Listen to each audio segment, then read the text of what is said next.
అందరికీ నమస్కారం. నిన్న ఏదైతే నా బర్త్డే పార్టీ జరిగిందో ఒక చిన్న ఇంట్లో పార్టీ లాగా ఒక ఫ్యామిలీ ఫంక్షన్ లాగా జరుపుకోవాలన్న ఒక ఉద్దేశంతో ఆ రిసార్ట్లో మా అమ్మా నాన్నల కోరిక మేరకు మా అమ్మా నాన్నలతో కలిసి మా ఫ్యామిలీ మెంబర్స్తో కలిసి నేను జరుపుకోవడం జరిగింది. అక్కడ మా అమ్మా నాన్న ఫ్రెండ్స్, మా ఫ్యామిలీ ఫ్రెండ్స్, మా టీమ్ మెంబర్స్ మాత్రమే ఉండడం జరిగింది. అండ్ అట్లనే లిక్కర్ ఉండడం జరిగింది, సౌండ్ సిస్టమ్ ఉండడం జరిగింది. సో సౌండ్ సిస్టమ్కి లిక్కర్కి పర్మిషన్ తీసుకోవాలని చెప్పి నాకు అస్సలు అవగాహన లేదు, ఐడియా కూడా లేదు. అది అనుకోకుండా సడన్గా ప్లాన్ చేసుకొని వెళ్ళిపోవడం జరిగింది అక్కడ. సో అందుకు నాకు అవగాహన లేదు, లేకుంటే నేను డెఫినెట్లీ నేను తీసుకునేదాన్ని. నాకు అసలు గైడెన్సీయే లేదు. ఎవరైనా గైడ్ చేసినా కూడా నేను పర్మిషన్ తీసుకునేదాన్ని, లేకపోతే నేను ఎందుకు ఇలా తెలిసి చెయ్యను కదా.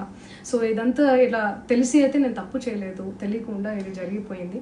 అండ్ అక్కడ లోకల్ లిక్కర్ తప్ప అసలు వేరే ఏ ఇతర పదార్థాలు, మత్తు పదార్థాలు కానీ వాడడం అసలు జరగలేదు. అక్కడ దొరకలేదు కూడా, పోలీసులు సెర్చ్ చేసినా కూడా.